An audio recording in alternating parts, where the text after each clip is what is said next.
Comment venir en aide aux sans-abri? Vous vous êtes peut-être posé la question une fois, plusieurs fois, souvent. Elle est difficile à éviter cette question quand on se déplace dans Bruxelles. Le phénomène du sans-abrisme est visible. Ce n'est pas seulement un chiffre. Ce sont des sans-papiers qui dorment sous tente, dans un abri, sous un porche le long du canal ou à proximité du futur musée Canal. Ce sont ces familles roms qui s'installent rue Neuve quand l'INO a fermé ses portes, à Scarbeck, sur les talus boisés qui bordent l'autoroute 40. Ce sont ces personnes alcoolisées ou sous stupéfiants qui déambulent sur le parvis de Saint-Gilles, les mendiants au feu rouge, ces dizaines de personnes qui s'allongent sur des cartons à la station de métro Madou, ou un vieux monsieur à Stockel qui se promène avec ses sacs plastiques qui renferment toute sa vie depuis des années. La diversité des situations est évidente, mais la présence des sans-abri est une réalité visible. Il est impossible de la nier dans Bruxelles, ou alors il faudrait être de très mauvaise foi.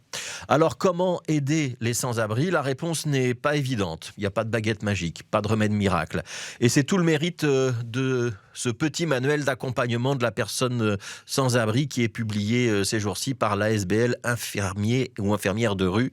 Sortir de la rue, c'est le titre de cet ouvrage. C'est d'abord un manuel destiné aux professionnels. Comment prendre contact? Quel lien entretenir, comment évaluer la consommation d'alcool de la personne qui est en face de vous, comment réagir lorsqu'on a affaire à un sans-abri en pleine dépression ou à une personne qui souffre de troubles psychologiques ou psychiatriques, la paranoïa par exemple, quelle attitude adopter, quel discours tenir, comment soigner une plaie, comment traiter les poux, les puces, un ulcère, un panari, une allergie au pollen, mais aussi une overdose, un coma éthylique, des blessures liées à une bagarre, etc.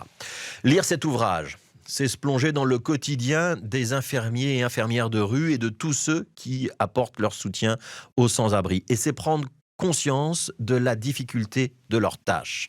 Derrière le problème de la santé, il y a aussi et surtout, et peut-être même d'abord, la difficulté à communiquer.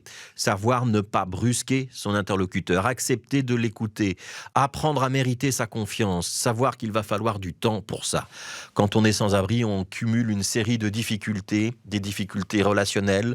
On s'est coupé, parfois volontairement, du monde. On ne veut plus entretenir de relations qui nous emportent affectivement ou psychologiquement.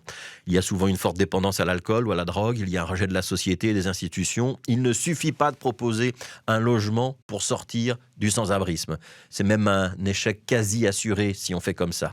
Il faut un processus d'accompagnement long et délicat parce que mettre un sans-abri dans un appartement d'un coup, c'est lui donner l'impression d'entrer dans une prison. Il aura forcément envie d'en ressortir.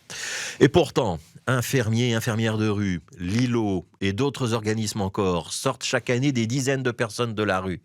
C'est donc possible. Et on ne peut pas fermer les yeux et se désintéresser de ce travail parce que le nombre de sans-abri est en augmentation constante à Bruxelles. On n'a pas encore les chiffres du dernier comptage, mais c'est plus de 6000 personnes.